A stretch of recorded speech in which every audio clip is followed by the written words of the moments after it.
Salam sejahtera Bapak Ibu yang diberkati oleh Tuhan. Renungan Harian Toraya Selasa 6 Oktober 2020. Kita akan membaca bagian firman Tuhan. Terlebih dahulu kita berdoa. Bapa Sorgawi, kami bersyukur di hadapan-Mu pagi hari ini untuk semua kasih dan berkat-Mu. Firman-Mu akan menerangi langkah hidup kami. Roh Kudus terangi kami agar kami mendengar dengan baik dan menjadi pelaku-pelaku firman-Mu. Di dalam nama Yesus kami berdoa. Amin. Bagian firman Tuhan yang akan kita dengarkan hari ini, Selasa 6 Oktober 2020, dari 2 Korintus pasal 5 dimulai ayat yang ke-11 sampai dengan ayat yang ke-21. Firman Tuhan, pelayanan untuk pendamaian. Kami tahu apa artinya takut akan Tuhan. Karena itu kami berusaha meyakinkan orang, bagi Allah hati kami nyata dengan terang, dan aku harap kami nyata juga demikian bagi pertimbangan kamu. Dengan ini kami tidak berusaha memuji-muji diri kami sekali lagi kepada kamu, tetapi kami mau memberi kesempatan kepada kamu untuk memegahkan kami, supaya kamu dapat menghadapi orang-orang yang bermegah karena hal-hal lahiriah dan bukan batinnya. Sebab jika kami tidak menguasai diri, hal itu adalah dalam pelayanan Allah. Dan jika kami menguasai diri, hal itu adalah untuk kepentingan kamu. Sebab kasih Kristus yang menguasai kami. Karena kami telah mengerti bahwa jika satu orang sudah mati untuk semua orang, maka mereka semua sudah mati. Dan Kristus telah mati untuk semua orang, supaya mereka yang hidup tidak lagi hidup untuk dirinya sendiri, tetapi untuk Dia yang telah mati dan telah dibangkitkan untuk mereka. Sebab itu, kami tidak lagi menilai seorang juga pun menurut ukuran manusia. Dan jika kami pernah menilai Kristus menurut ukuran manusia, sekarang kami tidak lagi menilainya demikian. Jadi siapa yang ada di dalam Kristus, ia adalah ciptaan baru. Yang lama sudah berlalu, sesungguhnya yang baru sudah datang. Dan semuanya ini dari Allah, yang dengan perantaraan Kristus telah mendamaikan kita dengan dirinya, dan yang telah mempercayakan pelayanan pendamaian itu kepada kami. Sebab Allah mendamaikan dunia dengan dirinya oleh Kristus, dengan tidak memperhitungkan pelanggaran mereka. Ia telah mempercayakan berita pendamaian itu kepada kami. Jadi, kami ini adalah utusan-utusan Kristus, seakan-akan Allah menasehati kamu dengan perantaraan kami. Dalam nama Kristus, kami meminta kepadamu, berilah dirimu didamaikan dengan Allah. Dia yang tidak mengenal dosa telah dibuatnya menjadi dosa karena kita, supaya dalam Dia kita dibenarkan oleh Allah. Amin. Firman Tuhan. Perenungan kita dengan tema jangan salah menilai. Da'ana ditimbang salah. Tidak banyak orang yang mengenal sosok Susan Boyle sebelum ia mengikuti audisi dalam acara televisi Britain's Got Talent, sebuah acara pencarian bakat di Inggris. Usianya 47 tahun, parasnya biasa saja, dan dananya sederhana, bertubuh gemuk, dan berasal dari sebuah kota kecil. Ketika ia memperkenalkan dirinya di atas panggung, Yuri dan juga penonton tertawa meremehkan. Namun, saat ia mulai menyanyikan lagu I Dream It's a Dream, sebuah lagu dari kisah drama musikal Les Miserables, suara soprannya membuat semua orang tercengang dan terpesona. Harus diakui, Pada umumnya, kita begitu mudah menilai orang lain berdasarkan penampilannya. Di pikiran kita sudah ada stigma tertentu terhadap seseorang, sehingga tanpa sadar terkadang kita mengukur seseorang berdasarkan pikiran kita. Biasa toh terjadi le Bapak Ibu.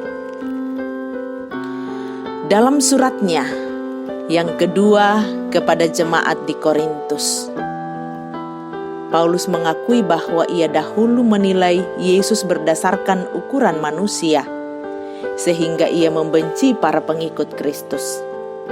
Namun, kasih Kristus telah membuatnya sadar bahwa ia salah menilai Kristus. Ia mengajak jemaat untuk tidak melakukan hal yang sama. Sebagai ciptaan baru di dalam Kristus, seharusnya setiap orang bisa menguasai diri, terutama pikirannya.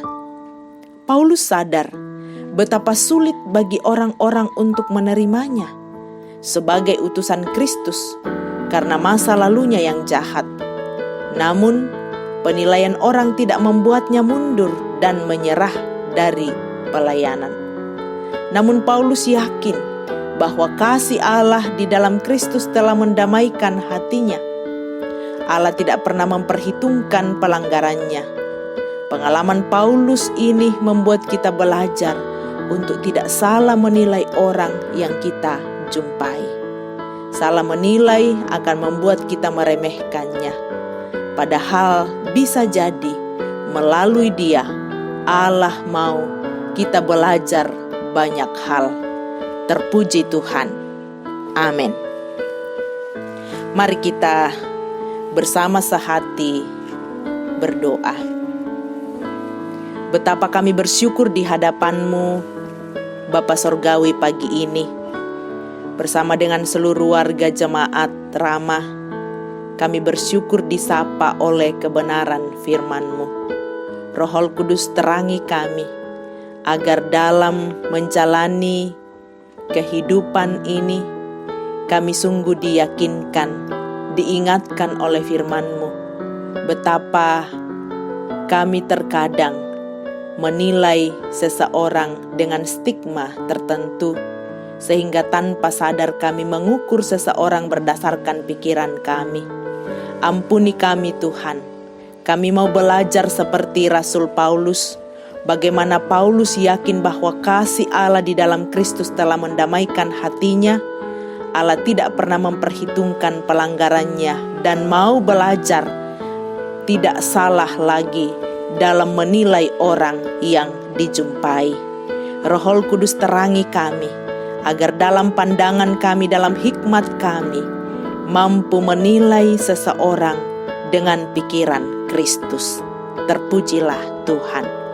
Bapa Sorgawi, kami berdoa mendukung seluruh warga jemaat hari ini dalam menjalani kehidupan, bersyukur atas pertambahan usia, bersyukur atas berkat-berkat yang Tuhan nyatakan, sempurnakan sukacita jemaat dalam melihat betapa besarnya kasih-Mu.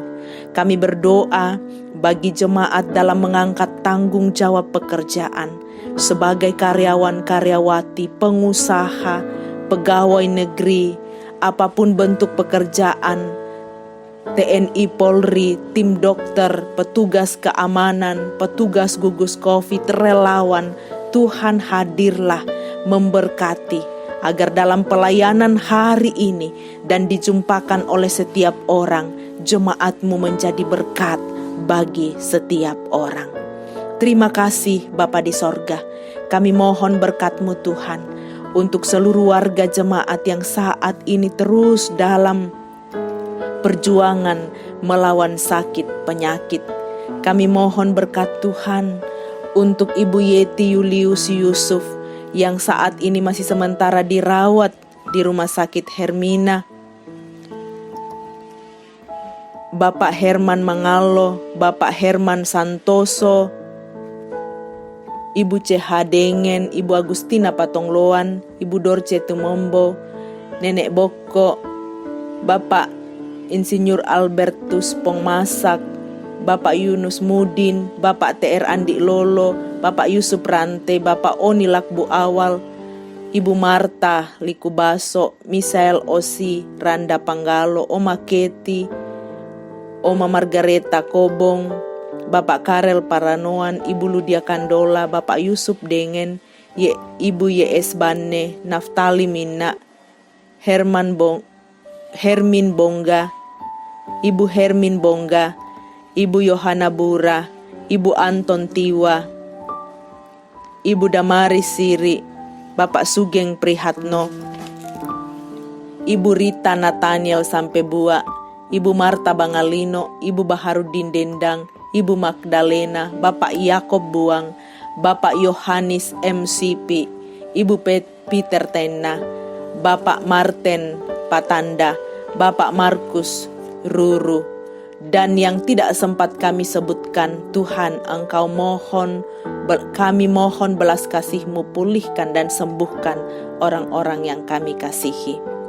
Bapa Sorgawi, hari ini kami terus berdoa untuk proses pembangunan gedung serbaguna dan ruang sekolah minggu. Tuhan, berkati tim pembangunan, berkati topangan doa dan dana dari jemaat. Kami mohon berkat-Mu untuk setiap tukang yang Tuhan pakai, agar membawa berkat dan sukacita dengan ketelitian dan sepenuhnya mengangkat tanggung jawab, sehingga pembangunan boleh berjalan dalam kuasa dan pimpinan-Mu. Terima kasih Bapa Sorgawi, peliharakan seluruh kehidupan kami di dalam menjalani kehidupan hari ini. Pegang tangan warga jemaat, pegang tangan majelis gereja dan pengurus OIG di dalam mengangkat tanggung jawab, tata usaha, koster, petugas, dan semua yang memberi diri dalam pelayanan jemaat ramah. Tuhan, Engkaulah sumber kekuatan dan berkat. Ampuni dosa kami, dengarkan kami. Di dalam nama Yesus kami berdoa. Amin.